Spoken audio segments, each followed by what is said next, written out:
الحمد لله نحمده ونستعينه ونستغفره ونستهديه ونعوذ بالله من شرور أنفسنا ومن سيئات أعمالنا من يهده الله فلا مضل له ومن يضلله فلا هادي له أشهد أن لا إله إلا الله وحده لا شريك له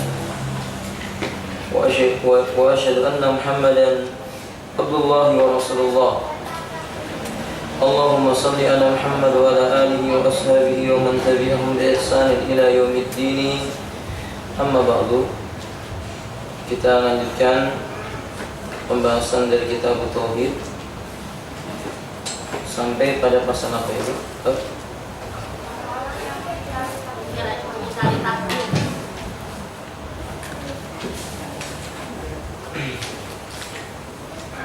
Larangan mengingkari takdir. Itu sudah ya? Sudah. Nah, berarti pasal yang baru ya? Iya. Kemarin baru sampai di pembahasannya belum dituntaskan ya? Kita ulangi. Bab tentang orang yang mengingkari takdir. Qala muallif an Abdullah bin Umar radhiyallahu taala anhu. Qala dari Abdullah bin Umar radhiyallahu taala anhu, maka beliau mengatakan,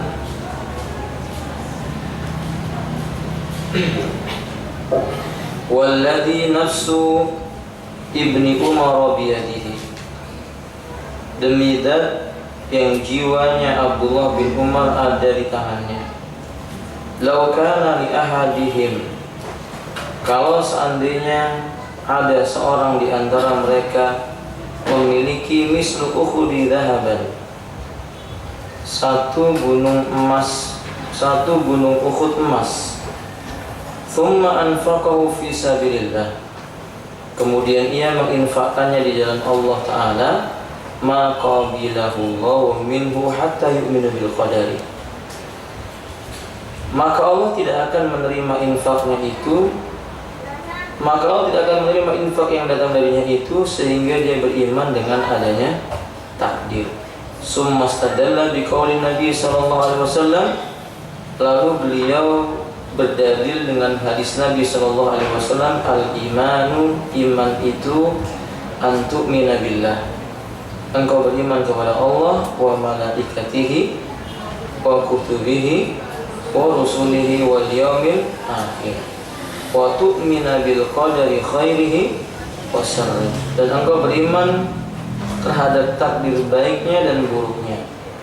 Ma makna al-qadaru, apa itu yang dimaksud dengan takdir? Qala muallif, al-qadaru fil lughah, takdir itu secara bahasa maka artinya adalah wad usai ala nahwin ma bima yuridu wadi'ahu, sesuatu yang diletakkan oleh Allah Ta'ala, ya, sesuatu yang diletakkan oleh orang yang meletakkannya pada tempatnya dengan takaran yang tertentu. Sesuatu yang diletakkan dengan takaran tertentu oleh orang yang menempatkannya pada tempatnya disebut dengan takdir. Tapi secara syariat, maka yang dimaksud dengan takdir itu adalah ilmullahi sabiq bil asya, ilmunya Allah yang mendahului segala sesuatu. Ilmunya Allah yang mendahului segala sesuatu. Wa kitabatuhu laha fil lauhil mahfuz, dan penulisannya dan juga ketentuannya yang telah tertulis di lauhil mahfuz. Lalu kata beliau selanjutnya, wa umumu masyiati jalla wa ala, takdir itu juga merupakan keumuman dari kehendak Allah. Lalu kata beliau selanjutnya, wa khalqi lil a'yani wa sifatil qa'imati biha. Juga penciptaan segala sesuatu beserta sifat-sifatnya. Jadi kesimpulannya, takdir itu adalah ilmu yang dimiliki oleh Allah mendahului segala sesuatu yang ada. Jauh sebelum alam semesta ini ada, termasuk manusia, bumi dan isinya, langit beserta isinya. Sebelum itu ada, maka Allah telah menuliskan ilmunya, pengetahuannya. Nah, yang ditulis itu disebut dengan apa? Takdir. Kemudian wa qaulullahi ta'ala fi dalilihi, sebagai dalilnya adalah firman Allah Ta'ala, Allahu khaliqu kulli syai'in. Allah lah yang menciptakan segala sesuatu. Termasuk yang diciptakan oleh Allah itu adalah manusia. Wa min fi'liyatihi minal makhluqat. Bahkan segala tingkah lakunya manusia itu juga termasuk makhluk ciptaan Allah. Marah, diam, tersenyum, bahagia, itu sifatnya manusia. Itu juga diciptakan oleh Allah Subhanahu wa Ta'ala. Kapan kita tersenyum, hari ini kita menangis, itu telah dituliskan oleh Allah Ta'ala sebelum kita tersenyum pada hari ini. Sebelum kita meneteskan air mata, Allah sudah menuliskan bahwa kita akan meneteskan air mata di tempat di mana kita meneteskan air mata dan seterusnya. Wala yusamma rajulun bil iman, wala yusamma rajulun bil mu'min hatta yu'min bil qadari. Dan manusia tidak mungkin dikatakan sebagai manusia yang beriman sampai dia mengimani dengan takdir. Wa yardha bi qudratillahi ta'ala, serta dia mesti redha dengan takdirnya Allah Ta'ala. Wa yu'minu bil qadari kulli, beriman kepada takdir itu tidak boleh sebagian, tapi semua takdir wajib diimani oleh Allah Ta'ala. Lianna nassun sahihun bayyinun minal Qur'ani wa sunnatin Nabi sallallahu alaihi wasallam yadullu ala dzalik. Alasannya karena ayat-ayat Allah berupa Quran dan sunnahnya Nabi semuanya menunjukkan tentang wajibnya beriman kepada takdir. Adapun hadis Nabi tadi yang dibacakan dalam riwayat Imam Muslim dari Abdullah bin Umar, ketika Jibril bertanya, "Akhbirni anil iman," beritakan kepadaku tentang apa itu rukun iman. Qal, apa kata Nabi? Antu'mina billahi wa malaikatihi wa kutubihi wa rusulihi wal yawmil akhir wa tu'mina bil qadari khairihi wa syarrihi. Sehingga dikatakan oleh para ulama seperti Imam Syafi'i, man ankara al-qadara fahuwa kafir. Siapa yang mengingkari takdir maka dia kafir. Wal munkiru bil qadari, perbuatan orang yang mengingkari takdir, yadkhulu minal kufriyah, masuk dalam kategori kekafiran. Yukhriju fa'ilhu minal millah, kekafirannya bukan kafir kecil, tapi kafir yang mengeluarkan pelakunya dari Islam. Karena kita belum tahu ibu, kafir itu ada dua macam. Yang pertama namanya kafir apa? Kafir apa, Umar? Kafir yang tidak mengeluarkan orang dari Islam apa namanya? Kufrun asghar. Disebut dengan apa? Kufrun duna kufrin. Pelakunya dinamakan apa? Mukminun naqisul iman. Dia beriman, cuma imannya berkurang, terus menerus berkurang karena perbuatan maksiatnya. Nah, kemudian beliau mengatakan, yakni tidak ankara ilmu Allah Ta'ala annahu ilmuhu yusabiqu kulla syai' wa yunkiru kitabatullah Ta'ala bil qadari alladzi katabahu fi lauhil mahfudzi fahuwa kafir. Yaitu ketika seseorang mengingkari bahwa ilmunya Allah itu mendahului segala sesuatu yang ada. Artinya Allah tahu sebelum sesuatu itu terjadi, Allah tahu, karena memang Allah yang menciptakan sesuatu itu. Sebelum manusia masuk ke dalam surga, Allah tahu siapa yang pantas masuk ke surga, karena Allah memang yang menciptakan surga dan neraka dan siapa penghuninya. Demikian pula mengingkari tentang ketetapan atau penulisan Allah di Lauhul Mahfuz tentang takdir manusia. Pengingkaran yang seperti ini kafir hukumnya. Maka kalau ada orang mengatakan Allah itu tidak tahu kejadian yang akan datang. Telah saya terangkan seperti keyakinannya orang Syiah. Orang Syiah menganggap bahwa Allah itu tidak tahu kejadian yang akan datang. Tapi anehnya mereka mengatakan imam-imam mereka tahu kejadian yang akan datang. Berarti siapa imamnya? Lebih hebat daripada Allah Ta'ala. Nah, berarti waqala, maka beliau mengatakan wa min mungkiratil qadari, di antara bentuk orang yang mengingkari takdir, di antara pengingkaran terhadap takdirnya Allah Ta'ala, faminhal khafifa minas awal aminal ula. Ada jenis pengingkaran yang lebih ringan dibandingkan pengingkaran yang pertama tadi. Mengingkari ilmunya Allah itu mendahului makhluknya, atau mengingkari penulisan takdir itu ada di Lauhul Mahfuz, itu kan kafir. Nah, ada bentuk pengingkaran yang lain yang lebih ringan dibandingkan jenis yang tadi itu. Wa huwa yusamma bil bid'iyah, atau dikenal dengan pengingkaran yang nilainya bid'ah. Alladzi yata'arradu bikamuliyati tauhid, di mana bentuk pengingkaran seperti ini menentang atau bertentangan dengan apa? Kesempurnaan tauhid. Yakni idza yunkiru bi umumi iradatillahi ta'ala au bi umumiyati khalqiyat ma khalaqallahu ta'ala. Yakni ia mengingkari keumuman kehendak Allah, atau ia mengingkari keumuman penciptaan Allah tabaraka wa ta'ala. Ada orang yang mengingkari keumuman kehendaknya Allah Ta'ala. Jadi kata mereka, saya ini kaya maupun miskin itu hasil usaha saya sendiri. Nah, ini bentuk pengingkaran ini, bentuk pengingkaran terhadap kehendaknya Allah Ta'ala.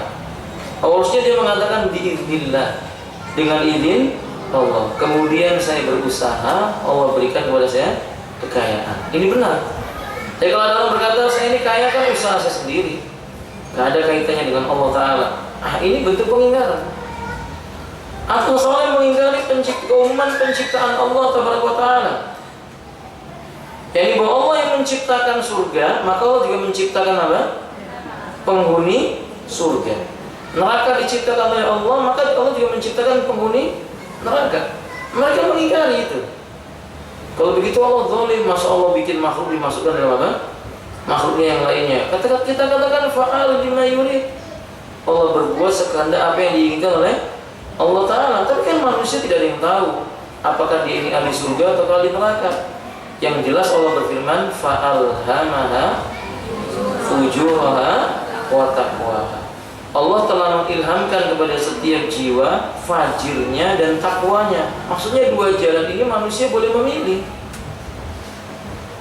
Karena Allah ingin hambanya itu masuk surga, Allah turunkan syariat. Sehingga Allah berkata kepada beriman, ya ayyuhalladzina amanu aqimus shalah atiuz zakat. Maka kalau ada orang berkata, fa idza qaddarallahu ta'ala alayya innani min ahlil jannah falimada usalli.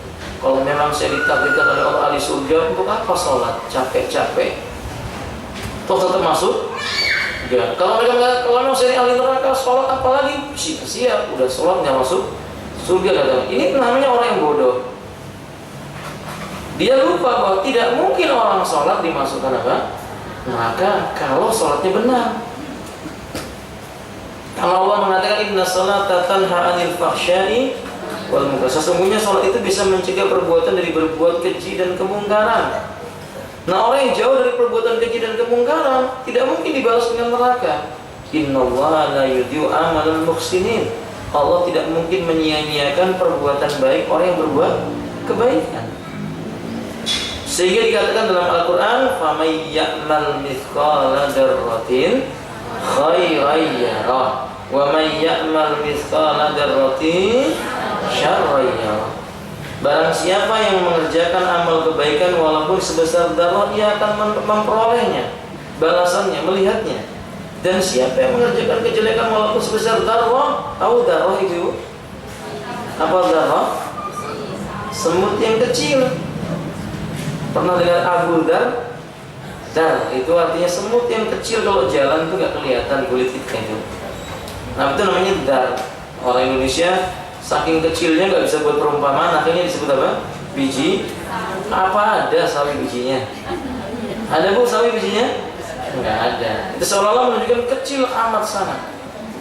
Nah ini barang siapa yang melakukan perbuatan kejelekan walaupun sebesar darah, maka dia akan memperolehnya balasannya.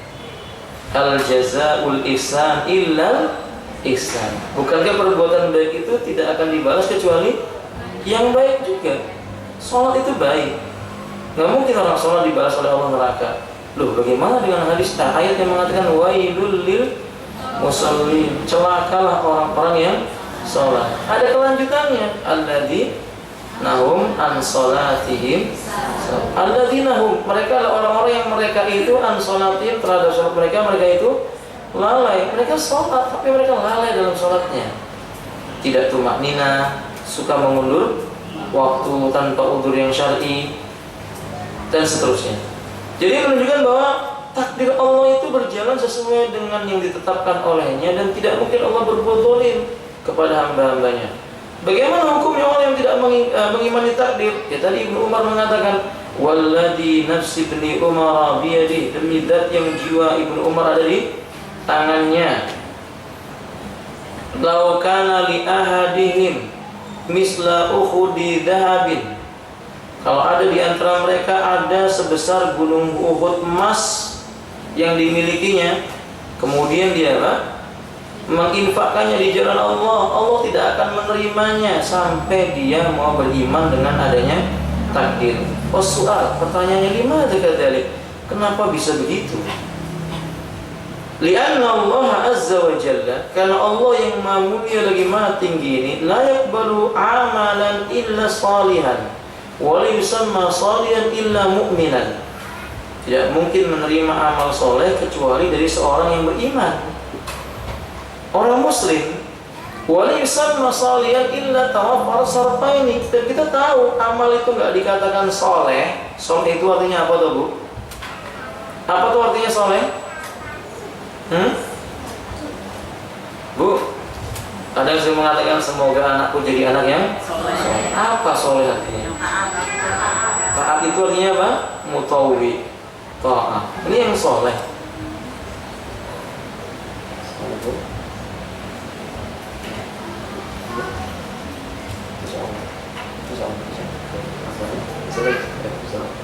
Gimana Bu? Apa soleh itu artinya? Baik, amalan yang baik. Jadi kalau dikatakan amal itu dianggap soleh di sisi Allah Ta'ala, akan diterima oleh Allah kalau terpenuhi dua syarat. Apa syaratnya Bu? Yang pertama apa? Ikhlas. Apa maksudnya ikhlas? Iya, muwahhid, pelakunya itu bertauhid, tidak menduakan Allah dalam ibadahnya itu. Yang kedua apa? Ittiba, mutaba'atul Rasul, mengikuti sunnahnya Rasulullah SAW. Disebut di sini tidak diterima amal soleh itu kecuali dari seorang yang beriman. Artinya kalau dia baik, seperti ada orang bersedekah itu baik, memberi makan orang miskin juga baik, membantu orang menyeberangkan jalan juga soleh secara bahasa. Tapi ini nggak akan diterima oleh Allah Subhanahu Wa Taala kalau dia tidak muslim. Sementara di antara syarat orang beriman atau rukun orang yang beriman itu, rukun imannya adalah beriman dengan takdir. Berarti kalau dia mengingkari takdir bukan mukmin, alias kafir. Idan, jadi kata beliau, wal munkiru bil qadari aw ya'ba bi imani al qadari, orang yang mengingkari takdir enggan beriman dengan adanya takdir, fa innahu ghairu mu'min, itu jelas bukan orang yang beriman. Dengan kata lain apa tadi? Kafir. La yuqbalu minhu syai'. Apapun yang datang darinya tidak mungkin diterima oleh Allah Taala.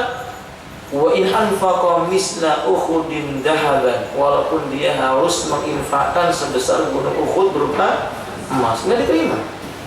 Itu sebesar gunung Uhud, Bu. Masya Allah, gunung Uhud itu panjangnya berapa kilometer? Berapa kilometer, Ibu? Saya sudah pernah sebutkan 8 kilometer ya, Bu. Ada yang mengatakan 12 kilometer, 8 kilometer. Belum lagi tingginya. Masya Allah, la quwwata illa billah. Ini diinfakkan sebesar gunung Uhud itu emas, nggak diterima oleh Allah. Wa qala Ibnu Umar bi qauli Nabi sallallahu alaihi wasallam, karena Ibnu Umar berdalil dengan al-iman an tu'mina billahi wa malaikatihi wa kutubihi wa rasulihi wal yawmil akhir wa tu'mina bil qadari khairihi wa syarrihi.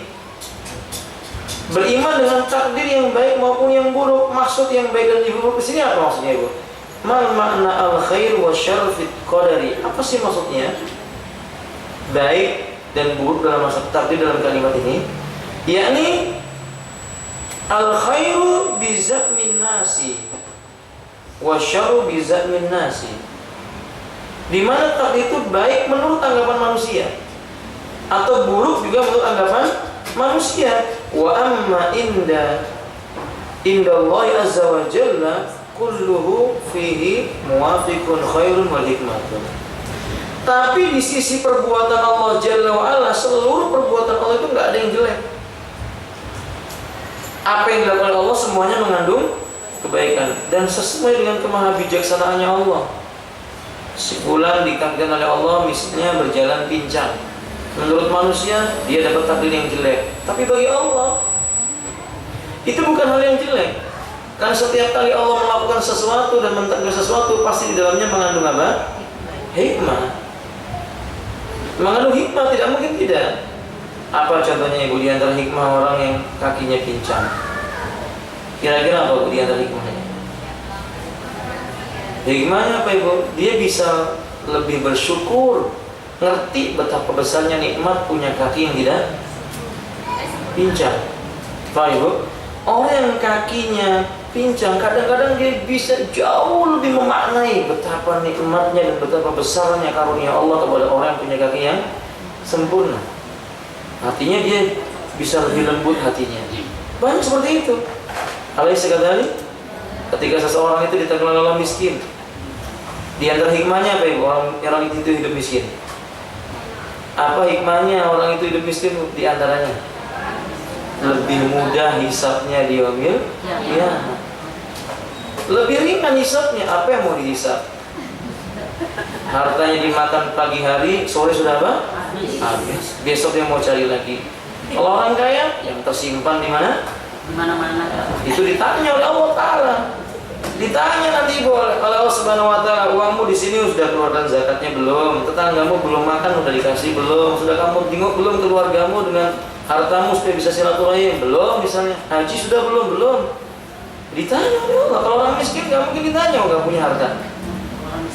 Itu hikmahnya orang hidup apa? Miskin. Tapi Allah mentakdirkan orang kaya juga ada hikmahnya. Apa hikmahnya orang kaya itu? Di antara hikmahnya menjadi orang kaya itu apa, Ibu? Iya, dia bisa menggunakan hartanya untuk mendekatkan diri kepada Allah Subhanahu wa Ta'ala. Jika dia bertakwa. Makanya ibu-ibu yang kaya jadilah orang yang bertakwa.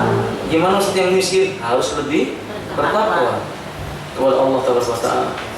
Nah, kadzalik Allah Ta'ala al-Bismillah. Jadi yang dimaksud dengan takdir baik dan buruk itu maksudnya baik maupun buruk menurut pandangannya manusia, bukan menurut Allah. Karena di sisi Allah apa saja yang dilakukan Allah itu baik. Perbuatan Allah itu semua mengandung kebaikan dan kemahabijaksanaannya.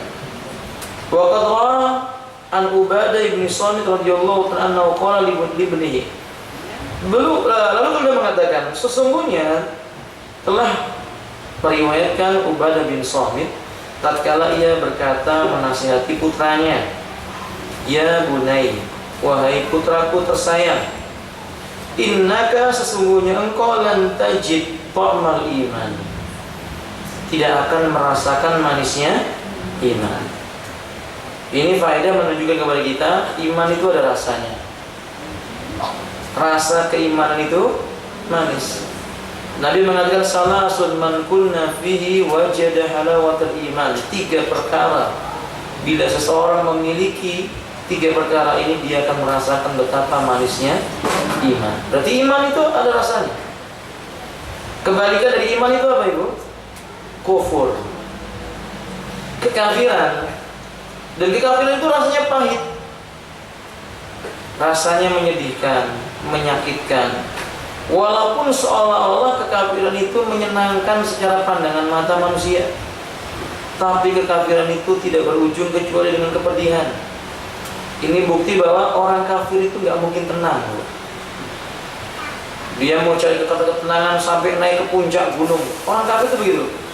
Ketika mereka itu mau cari ketenangan luar biasa, dia cari ke puncak gunung, menyendiri, dia hidup bersama binatang-binatang, kumpul dengan binatang-binatang. Cara mereka mencari ketenangan, padahal dalam konsep Islam gampang mencari ketenangan itu. Tinggal mendekatkan diri kepada Allah Subhanahu wa taala. Maka jangan Anda tertipu dengan sebagian keadaan yang tampak lebih utama dari kita. Fala ta'ajjabna in tarau bi husnihinna. Jangan kamu merasa heran dan takjub kalau kamu melihat kecantikannya, ketampanannya, kesehatannya, kekayaan, semua yang ada padanya itu. Nabi mengatakan idza ra'aitallaha yu'til abda. Bila engkau melihat Allah kok masih saja memberi seorang hamba ma'asihi, bersama dengan itu dia gemar berbuat maksiat, bima arada wa ihtajja minad dunya, atau kama qala alaihi wasallam, dengan sesuatu yang dia perlukan di kehidupan dunia berupa kekayaan, kemewahan, kesehatan. Jangan kamu merasa heran. Fa innahu istidraj, itu namanya istidraj. Fa innahu istidraj, itu adalah hukuman yang Allah berikan dalam keadaan ditunda. Dibiarkan dia dalam bergelimang dengan dosa-dosanya, kemaksiatannya, tidak langsung dihukum oleh Allah Ta'ala di dunia. Nanti sanastadriju min haitsu la ya'lamun, kami berikan istidraj kepada mereka dari arah yang tidak disangka saya. Dan nanti dia akan baru dia merasakan itu dampaknya. Nah, kadang. Jadi iman itu rasanya manis dan kafir itu rasanya apa? Pahit. Maka jangan mencoba kekafiran. Bagi orang yang berakal, dia tidak akan mencicipi kekafiran. Hatta ta'lama anna ma asabaka lam yakun yukhti'aka. Sehingga engkau putraku mengetahui bahwa sesuatu yang menimpamu, ditakdirkan oleh Allah menimpamu, tidak akan meleset, pasti akan mengenaimu. Jadi, kamu bisa merasakan iman kalau kamu bisa mengetahui bahwa sesuatu yang menimpamu itu sudah takdirnya Allah. Jika sudah ditakdirkan oleh Allah, gak mungkin meleset. Berkumpul seluruh manusia di muka bumi ini untuk melindungi orang itu dari sesuatu yang akan menimpa dirinya, gak akan sanggup. Seluruh makhluk berkumpul untuk melindungi satu orang supaya dia tidak terkena takdirnya, tidak akan sanggup. Karena memang Allah Subhanahu wa taala itu wa huwa ala kulli syai'in qadir, dan dia atas segala sesuatu itu maha berkuasa menentukan takdirnya. Sehingga ibunda sekalian, kalau kita terjatuh misalnya, pembahasan sebelumnya kan ada kalimat apa? Lau. Jangan sampai kita berkata apa? Lau. Kalau saja tadi nggak lewat jalan ini, itu mengingkari takdir. Ketika dia jatuh, dia yakin ini musibah. Dan ini pasti sudah dituliskan oleh Allah. Mau lewat jalan manapun, kalau memang takdirnya jatuh, ya bakal jatuh. Ucapkan apa Ibu? Qadarullah wa ma syaa fa'al. Inna lillahi wa inna ilaihi raji'un. Allahumma ajurni bi musibati. Ya Allah, beri aku pahala atas musibah yang menimpa diriku. Begitu lebih baik. Lalu kata beliau, wa ma akhta'aka lam yakun liyusibaka, dan apa yang tidak mungkin mengenaimu dari takdirnya Allah yang telah dituliskan, maka tidak akan mungkin dia menyentuhmu. Jadi kalau memang sesuatu itu yang meleset, nggak mungkin mengenaimu. Itu ditakdirkan oleh Allah Subhanahu wa taala. Bukankah Khalid bin Walid meninggalnya di mana? Khalid bin Walid meninggalnya di tempat tidurnya. Sakit, bukan karena perang. Padahal ketika para sahabat memandikan jenazahnya Khalid, di balik punggungnya itu tidak ada segores luka pun tidak ada. Bagian lukanya cuma di bagian depan. Di bagian depannya ini penuh dengan luka, bekas tombak, bekas pedang menancap di dalam tubuh beliau. Tapi nggak mati-mati. Padahal beliau berharap mati di medan perang. Ternyata Allah kehendaki beliau tidak mati di medan perang. Itulah namanya takdir. Mati itu takdirnya Allah Ta'ala. Perang maupun nggak perang, kalau sudah waktunya mati ya mati. Makanya perang Uhud Anda ambil faedah yang banyak. Perang Uhud itu pasukan kaum muslimin berapa orang Ibu? Kumaha, sampai masih ingat. Perang Uhud pasukan kaum muslimin berapa orang? Berapa? 3.000 atau 5.000? Jangan ditawar 2.000 ya Bu ya. Baik, pasukan kaum muslimin itu 1.000 orang. 1.000 ya Bu ya. Nah, kemudian pasukan orang musyrik berapa orang? 3.000. 3 kali lipat. Pasukan orang musyrik yang 3.000. Dipimpin oleh siapa pasukan orang musyrik? Pasukan musyrik perang Uhud itu dipimpin siapa? Ini sejarah penting loh Bu. Jangan cuma diingat kisah selebriti loh ya. Karena ibu sekalian, coba ibu. Dipimpin oleh siapa pasukan Quraisy? Hah? Abu Jahal atau Abu Lahab? Abu Sufyan. Abu Sufyan sebelum masuk Islam. Karena Abu Jahal sudah mati di medan apa? Badar.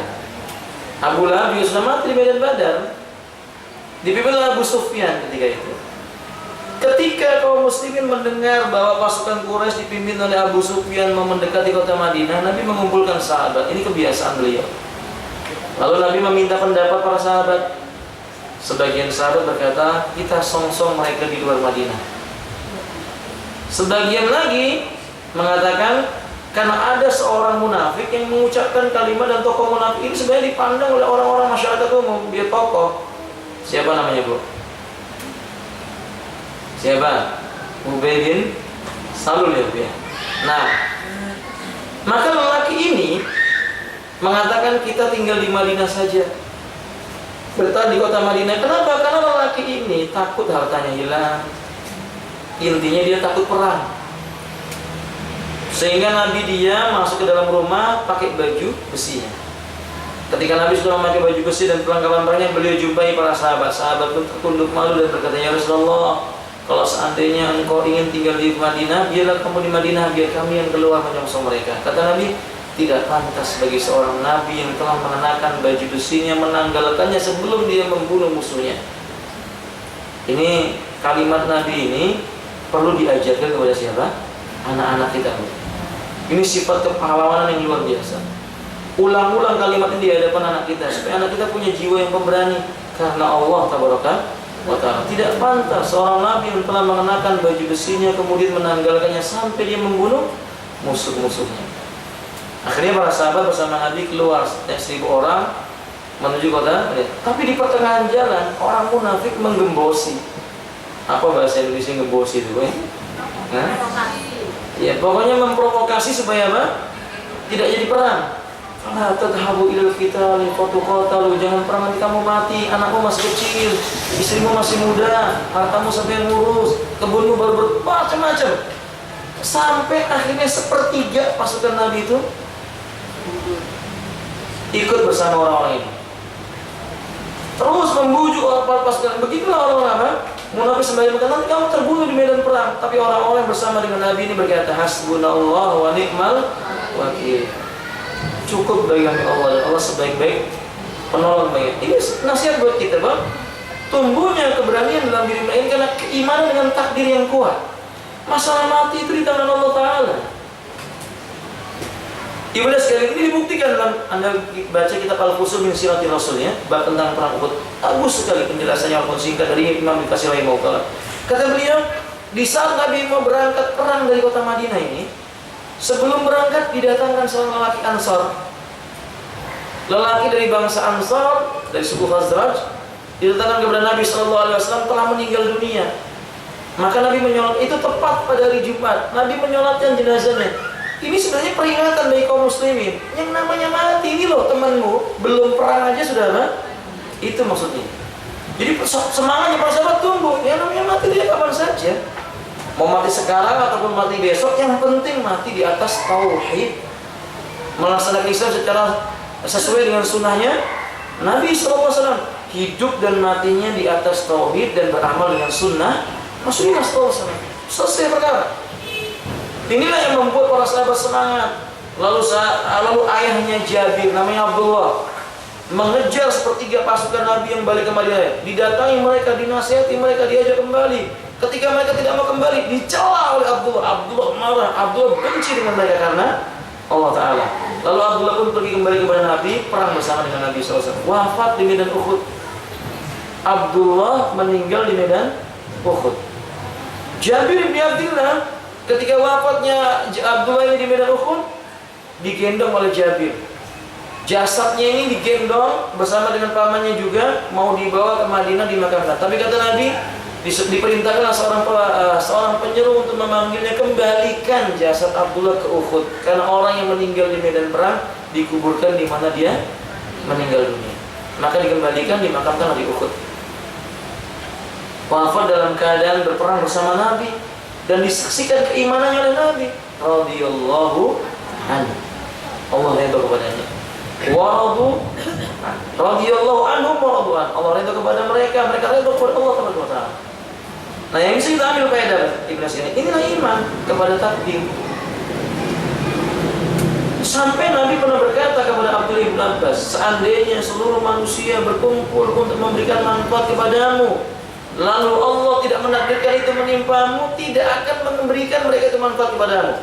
Dan seandainya manusia berkumpul untuk mencelakakan dirimu, kalau Allah tidak menuliskan takdirnya tentang hal itu, tidak akan mungkin mereka bisa mencelakakan dirimu. Itu semua berkaitan dengan takdir. Orang kalau punya keimanan terhadap takdir dengan benar, tidak punya rasa takut kecuali kepada siapa? Allah Subhanahu wa Ta'ala. Orang-orang Syiah berkata, jangan samakan kami dengan orang Ahmadiyah. Ahmadiyah dipukul maka dia tersenyum saja. Bila kalian menyakiti kami, tunggu apa yang akan kami perbuat untuk negeri ini. Kan begitu kata mereka.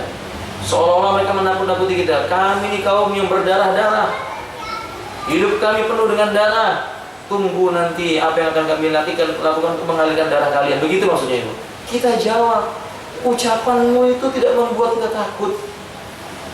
Kalau engkau berkata begitu, maka kita katakan ahlan wa sahlan. Kapan saja kamu mau datang, silakan. Mau pilih tangan kanan pedang atau tangan kiri besi, dua-duanya bakal mati. Kan begitu ya, Bu ya? Iya. Kenapa kita katakan demikian? Kita katakan kepada mereka, untuk apa takut kepada suatu kaum yang menghalalkan zina? Agama kita tidak menghalalkan zina.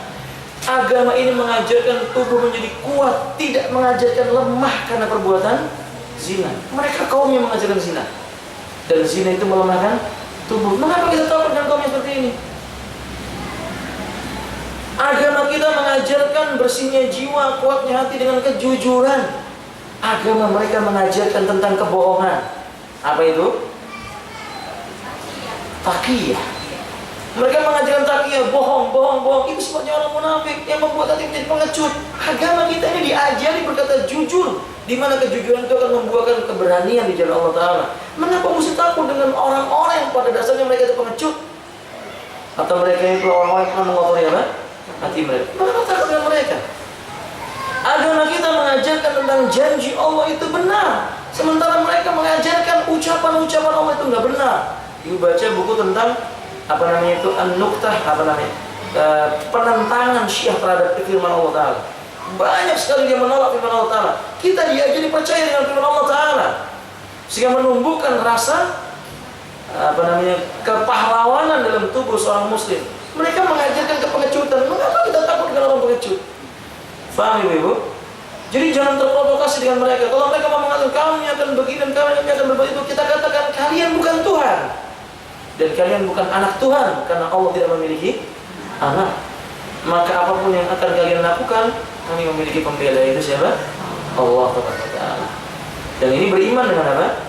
Takdir. Maka ibu jangan takut sama orang apa? Ya, jangan takut. Boslah sudah mempersiapkan dirinya, terutama mempersiapkan dengan senjata ilmu. Sesudah itu baru dengan senjata yang lainnya. Jangan-jangan ibu habis ini beli pedang ya. Kata Pak Abdurrahman beli pedang. Atau malah sudah beli, jangan-jangan begitu ya. Ini kayaknya sudah ada yang beli nih. Atau beli bedil gitu ya. Nah, iya ibu belajar apa namanya, belajar bela diri. Kan ada bela diri yang bagus gitu ya, buat ibu-ibu ada bagus, banyak. Kayak Tifan itu bagus belajar. Atau belajar karate nggak apa-apa, kungfu ya. Tapi jangan suaminya jadi sparring ya. Nah, paling tidak ini untuk apa namanya istiqdal. Maksud saya dalam hal ini kita percaya dengan takdirnya Allah. Semua ini terjadi dengan takdirnya Allah. Mereka orang-orang Syiah berbuat seperti itu dengan takdirnya Allah. Tapi ada sebab. Apa sebabnya itu? Kelalaian kaum muslimin terhadap agamanya. Dulu mereka nggak berani menampakkan taringnya, tidak berani. Tidak berani mengungkapkan akidah mereka karena akidah kaum muslimin kokoh, kuat sesuai dengan apa yang diajarkan Allah dan Rasulnya. Begitu kaum muslimin meninggalkan akidah yang lurus, mulai mereka mengacak-acak barisan kaum muslimin. Mereka dengan pura-pura berlemah lembut berfoto bersama dengan orang-orang muslim dan berkata kami dengan kalian sama. Lihat dulu kami ini sama, kan gitu. Padahal kalau orang berilmu akan melihat, oh nggak sama, yang satunya setan atau keturunannya setan kan gitu ya, atau tentaranya setan, yang satunya muslim, nggak mungkin sama. Allah saja mengatakan, hal yastawi alladziina ya'lamuna wal ladziina la ya'lamun. Afa naj'alul muslimina kal surat apa itu, Bu? Afa naj'alul muslimina kal mujrimin. Surat apa Ibu? Ahsanti. Barakallahu fiik. Lihat, apakah kami akan jadikan sama orang muslim dengan orang fajir? Nggak sama. Nggak sama antara orang Islam dengan Syiah. Itu nggak sama. Walaupun orang Syiah berusaha mengatakan kami sama, jangan mau disamakan, Bu. Fahim tuh? Nah, ibu mereka saja nggak sama dengan ibu kita. Kalau ibu kita dikatakan pelacur sama mereka, Ummul Mukminin dikatakan pelacur. Naudzubillah min dzalik. Waleh. Mereka mengatakan bahwasannya Nabi SAW itu tidak lebih mulia daripada Ali bin Abi Thalib. Nah, kita mengatakan orang paling mulia di muka bumi itu siapa? Rasulullah SAW. Nah, walhasil, percayalah, beriman dengan takdir ini akan menambah keimanan kita kepada Allah Taala dan semangat kita dalam membela agama Allah Azza wa Jalla. Tambahan, mati itu takdir Allah atau bukan, Bu? Takdir Allah. Kalau kita boleh meminta, dan memang kita boleh meminta, maka mintalah kepada Allah takdir mati yang baik. Takdir mati yang baik. Jangan kita mengatakan bahwa takdir mati yang baik itu yang matinya enak sambil senyum. Jangan begitu. Karena baik menurut kita belum tentu baik menurut. Bukankah ibu melihat kisah perang Badar? Seorang sahabat, ini mau saya tanya sama dia masih ikut? Masih ingat? Sahabat Nabi ketika lain mengatakan, aku melihat pada hari ini surga itu seluas langit dan bumi. Ra'aitul jannata irduas samawati wal ard. Luasnya surga seluas langit dan bumi. Maka sahabat ini bertanya, ya Rasulullah, al-jannatu irduas samawati wal ard. Apakah benar surga luasnya seluas langit dan bumi? Kata Nabi, iya. Lalu dia mengatakan, bah. Apa artinya bah itu, Bu? Ya, cek gitu ya. Oh wow, gitu ya kata mereka. Artinya, kalau Nabi bilang, gimana takul bah? Kenapa kamu berkata bah? Tidak ya Rasulullah. Saya hanya takjub saja dengannya. Dia ambil kurma, dia makan sebutir, 2 butir. Terlalu lama kalau aku harus masuk surga dengan menunggu habisnya kurma ini. Terlalu lama kata beliau. Dia buang kurmanya, beliau maju ke medan perang sampai membunuh musuh-musuhnya, sampai akhirnya beliau pun terbunuh. Ini contoh takdir yang baik. Mati di medan perang di jalan Allah Ta'ala. Tidak mesti mati yang baik itu mati di tempat tidur sambil senyum. Tidak. Mati di medan jihad. Nabi SAW itu mengatakan dalam riwayat yang sahih, nikmatnya, sakitnya kematian orang yang di medan perang itu, kata Nabi, seperti lelaki sehat yang dicubit oleh kalian. Orang badannya kuat, kan biasanya badannya gede gitu ya, dicubit paling kemana? Kayak digigit apa? Semut. Nah, orang meninggal di medan jihad seperti itu. Dan dalam hadis Muslim Nabi mengatakan bahwa orang yang meninggal nanti di medan jihadnya Allah Taala, di jalan Allah Taala, benar-benar mati syahid, ruhnya akan masuk ke dalam tembolok burung yang berwarna hijau di surga, lalu dia akan terbang minal ufuq ilal ufuq taduru al jannah. terbang dari ufuk surga ke surga ufuk yang lainnya, keliling surga sebelum orang melihat surga. Dia sudah terbang mengelilingi apa? Surga. Lalu ditanya oleh Allah, adakah nikmat lain yang kau inginkan? Kata lelaki ini, kalau seandainya boleh meminta, kembalikan aku ke dunia, aku akan perang lalu mati, hidup lagi perang mati, menunjukkan nikmatnya mati di medan perang. Jangan berputus asa, di negeri kita memang tidak ada perang, tapi Allah dan Rasulnya telah mengingatkan bahwa di jalan Allah itu bukan hanya perang. Nabi SAW mengatakan, man kharaja li talibil ilm fahuwa fi sabilillah hatta yarji'a. Barang siapa keluar dari rumahnya dalam rangka mempelajari ilmu agama, maka dia dianggap telah berada di jalan Allah. Telah dianggap berjuang di jalan Allah sampai dia pulang ke rumahnya. Masya Allah. Tapi saya tidak mengakhiri ibu berkata, mudah-mudahan habis ini saya mati kan gitu ya. Tidak. Cuman kita jangan takut dalam belajar ilmu agama, semangat belajar ilmu agama. Ketika ditakdirkan oleh Allah wafat dalam menuntut ilmu agama, berharap itu termasuk mati di jalan Allah. Ini kematian yang baik. Minta takdir yang baik. Minta oleh Allah, wafatkan aku dalam keadaan husnul khotimah. Tetapkan bagiku takdir tentang mati yang husnul khotimah. Minta kepada Allah Ta'ala. Orang yang jujur permintaannya kepada Allah untuk mati syahid diberi oleh Allah. Perhatikan ibu, orang yang jujur dari hatinya, tulus benar-benar dia merasakan kepingin mati syahid seperti itu, dikasih oleh Allah dengan berbagai macam cara mati syahid yang ada. Bukan hanya di medan perang. Ada yang meninggal karena dalam kondisi nifas, ada yang meninggal karena terserang penyakit apa? Di dadanya. Ada yang kena penyakit taun, ada yang membela hartanya, ada yang kena menuntut ilmu agama, ada dalam keadaan beramal soleh, macam-macam. Itu semua berkaitan dengan takdir yang disebut dengan mati. Sehingga Nabi mengatakan dalam riwayat Imam Ahmad, wala yamutu rajulun hatta tawaffara rizqihi min Allah azza wa jalla. Kama qala Alaihi wasallam, laki-laki atau siapapun enggak mungkin mati sampai Allah sempurnakan semua rezekinya. Paham Ibu? Selama rezeki kita ini belum habis, yang dijanjikan oleh Allah akan kita perlu di kehidupan dunia ini, kita akan tetap hidup. Berarti kalau seandainya Ibu mungkin saksikan di rumah sakit ada orang sakit koma ya Bu ya. Koma sudah sebulan, belum meninggal dunia, berarti memang belum sempurna rezekinya. Kalau rezekinya sudah sempurna, ada saja nanti jalannya yang membuat itu sudah berhenti, nggak hidup lagi di dunia. Rezekinya di dunia sudah nggak ada lagi, memang bukan tempatnya, bukan di dunia lagi, sudah habis bekalnya di dunia. Yang dijanjikan oleh Allah untuknya, maka dia harus menuju kehidupan yang berikutnya. Itu janji Allah pasti sudah. Nah begitulah kita. Jadi kita tidak memandang dunia ini dengan pesimis, tidak. Kita memandang kehidupan dunia ini dengan optimis untuk bisa mencari karunia-Nya Allah yang sangat luas ini. Ilmu agama, semangat dalam beribadah, iman kepada takdirnya Allah. Lalu kata beliau, sami'tu Rasulullah sallallahu alaihi wasallam yaqul, sesungguhnya aku mendengar Rasulullah sallallahu alaihi wasallam bersabda, inna awwala ma khalaqallahu al-qalama. Sesungguhnya makhluk yang pertama diciptakan oleh Allah adalah pena. Faqala la uktub. Allah berkata kepada pena, tulislah. Faqala rabbi wa madza aktub. Si pena berkata, Rabbku, apa yang harus kutulis? Ini memberikan faedah kepada kita bahwa Allah itu berbicara. Allah berbicara kepada siapa saja yang dikehendaki oleh Allah Ta'ala. Dari kalangan manusia, siapa Bu yang diajak bicara oleh Allah secara langsung? Siapakah yang diajak bicara oleh Allah Subhanahu wa Ta'ala secara langsung? Tidak pakai perantara, siapa? Rasulullah siapa Bu? Nabi Muhammad. Nah, siapa Bu? Di dunia diajak bicara oleh Allah. Di kehidupan dunia siapa? Musa alaihissalam. Allah mengatakan wa kallamallahu Musa taklima. Allah berbicara kepada Musa dengan sebuah pembicaraan. Berarti Allah itu punya sifat apa? Kalim, bicara. Salah satu sifat Allah adalah berbicara. Nah, orang-orang Mu'tazilah menolak bahwa Allah itu bisa berbicara.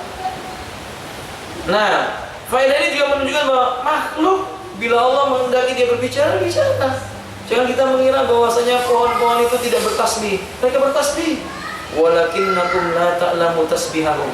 Tapi kalian tidak mengetahui bagaimana cara mereka bertasbih. Nah, dari kata beliau, kata Allah, tulis maqadira kulli syai', seluruh takdir segala sesuatu, takdir segala sesuatu, hatta taquma sa'atu, sampai bangkitnya hari kiamat. Ya bunai, putraku sayang, sami'tu Rasulullah sallallahu alaihi wasallam yaqul, aku mendengar Rasulullah sallallahu alaihi wasallam bersabda, man mata ala ghairi hadza falaysa minni. Barang siapa dia mati tidak dalam keadaan beriman dengan takdir ini, maka dia bukan dari golonganku, kata Nabi sallallahu alaihi wasallam. Bagaimana penjelasannya? Beliau mengatakan di sini bahwa ketika Allah mengatakan makhluk yang pertama kali diciptakanlah pena, maknanya kan ala qauli rajih, pendapat yang benar, makna kata awal bermakna tatkala. Jadi makna awal itu di sana sebenarnya bukan makna makhluk yang pertama, tapi tatkala Allah menciptakan pena. Ini hina itu bisa bermakna awal, awalnya bisa bermakna hina, tatkala. Adapun makhluk yang pertama kali diciptakan oleh Allah berdasarkan nas-nas yang kuat dan sahih adalah arsy. Arsy-nya Allah. Kesimpulannya ada perbedaan pendapat para ulama. Apakah makhluk yang pertama kali diciptakan oleh Allah? Ada yang mengatakan pena, ada yang mengatakan apa? Arsy. Maka pendapat yang kuat adalah arsy. Jadi bagaimana dengan hadis yang mengatakan inna awwala ma khalaqallahu ta'ala wal qalam, maknanya adalah hina khalaqallahu ta'ala al-qalam, ketika Allah menciptakan pena. Allah mengatakan uktub, apa kata Allah? Tulis. Allah pena berkata ma'aktub ya Rabbi, apa yang harus kutulis ya Allah? Wa ya Rabbi, kata Allah bagaimana? Uktub maqadira kulli syai'atin taqum as-sa'a. Lalu beliau melanjutkan dengan kalimatnya, hai anakku, aku mendengar Nabi berkata, barang siapa yang mati di atas keyakinan selain keyakinan ini, maka ia bukan dari golonganku. Dalam riwayat Ahmad ada lafaz yang lainnya. Lafaznya bagaimana? Inna awwala ma khalaqallahu ta'ala qalama qala uktub fajara fi tilka sa'abi ma huwa kain ila yaumil qiyamah. Sesungguhnya tatkala Allah menciptakan pena, Allah berfirman kepadanya, tulislah. Maka pena menulis pada saat itu segala sesuatu yang akan terjadi sampai hari kiamat. Imam Ibnu Wahab mengatakan, qala Rasulullah sallallahu alaihi wasallam, "Faman lam yu'min bil qadari khairi wa syarri ahraqahu Allah bin nari." Barang siapa yang dia tidak beriman dengan takdirnya Allah baik dan buruknya, Allah akan membakarnya dengan api neraka. Dalam kitab Al-Musnad dan As-Sunan dari Ibnu Dailami yang mengisahkan, aku pernah mendengar Ubay bin Ka'ab, lalu aku berkata kepadanya, aku merasakan sesuatu dalam diriku tentang takdir. Maksudnya, saya ini kok ada sesuatu ya, masalah takdir ganjelan begitu. Oleh karenanya, beritakan kepadaku sebuah hadis tentang takdir. Semoga Allah menghilangkan perasaan ini dari hatiku. Maka beliau berkata, andai engkau menginfakkan emas sebesar gunung Uhud, niscaya Allah tidak akan menerima darimu hingga kamu beriman dengan takdir, dan engkau mengetahui atau percaya bahwa sesuatu yang telah ditakdirkan menimpamu tidak akan meleset darimu, dan sesuatu yang ditakdirkan menimpamu tidak akan menimpa dirimu. Bila engkau mati di atas keyakinan yang seperti ini, bila engkau mati tidak dalam keyakinan seperti ini, maka engkau akan menjadi penghuni neraka. Maka aku mendatangi Abdullah bin Mas'ud, kata beliau, Uday bin Yaman dan Zaid bin Sabit. Ketika aku tanya kisahkan masalah ini, semua sepakat bahwa perkataan itu benar sesuai dengan sunnahnya Nabi Sallallahu Alaihi Wasallam. Kesimpulan yang bisa kita ambil dalam bab ini, maka bab ini intinya menjelaskan tentang iman kepada apa, Ibu? Takdir, yang baik maupun yang buruk. Baik dan buruk itu menurut pandangan siapa? Dua, penjelasan bagaimana caranya beriman dengan takdir. Sudah diterangkan tadi itu. Secara global kalau ibu tangkap dari apa yang saya terangkan, bahwa beriman dengan takdir itu maknanya percaya, tapi tidak boleh beralasan dengan takdir untuk melakukan perbuatan apa? Maksiat, tidak boleh. Karena manusia sudah ditentukan jalannya, mau ke kanan atau ke kiri, dia boleh pilih. Tiga, amalan orang yang tidak beriman dengan takdir akan berguguran. Jadi orang yang tidak beriman dengan takdir, yang dikerjakan sholatnya, puasanya, zakatnya, hajinya, sia-sia di yaumil qiyamah, nggak bermanfaat. Tapi Ustaz, orang Syiah itu dia kadang kaya, punya duit banyak dan sebagainya. Bu, orang kafir kadang dia punya rasa iba kepada orang yang lemah. Lalu orang lemah itu ditolong, dia tulus, itu pertolongannya supaya ingin dapat ganjaran dari Allah Ta'ala. Allah akan ganjar, tapi tidak di akhirat. Karena orang kafir tidak akan dapat ganjaran apapun di yaumil kiamah. Ganjarannya dipercepat oleh Allah di kehidupan dunia. Bukankah Allah mengatakan dalam Al-Quran, wa may yabtaghi ghairal islami dinan fala yuqbala minhu wa huwa fil akhirati minal khasirin. Barang siapa yang dia mencari agama selain Islam, tidak diterima apapun yang datang darinya, di hari kiamat dia termasuk golongan yang merugi. Dibalas cuma di dunia. Mungkin saja ibu lihat orang Nasrani kaya raya, dia pernah membantu orang miskin, maka Allah beri kekayaan buatnya. Tapi di akhirat nggak dapat apa-apa. Yang keempat, dikabarkan bahwa seorang manusia tidak akan merasakan manisnya iman sampai dia beriman dengan apa? Takdir. Dan ini bukti bahwa iman tadi rasanya apa? Yang kelima, disebutkan bahwa Al-Quran adalah makhluk, Al-Qalam adalah makhluk yang pertama. Makna pertama di sini tadi apa, Ibu? Tatkala. Yang pertama sebenarnya adalah tatkala Allah menciptakannya. Yang keenam, pena telah menulis pada saat tersebut. Ketika diciptakan oleh Allah, langsung dia menulis seluruh takdir sampai datangnya hari kiamat. Yang ketujuh, Nabi berlepas diri dari orang yang tidak mau beriman dengan takdir, alias kafir. Yang kedelapan, kebiasaan generasi terdahulu. Bahasa Arabnya generasi terdahulu itu apa, Ibu? Kaum salaf. Dalam menghilangkan keraguan-raguan, caranya dengan bertanya kepada ulama. Ini membuktikan kepada kita faedah. Kalau kita nggak tahu sesuatu, jangan ditangani sendiri. Itu merusak diri kita, bahkan merusak orang lain. Tanya kepada ahlinya. Tanya kepada orang yang mungkin bisa memberikan jawaban dengan dalilnya. Dan beginilah cara para salaf membersihkan hatinya, membuktikan bahwa belajar ilmu agama itu mensucikan hati dengan izin Allah Subhanahu wa Ta'ala. Yang kesembilan, para ulama pun menjawab dengan jawaban yang bisa menghilangkan keraguan. Ini sifat orang alim. Dikarenakan mereka menisbatkan jawaban tersebut hanya kepada Nabi Sallallahu Alaihi Wasallam.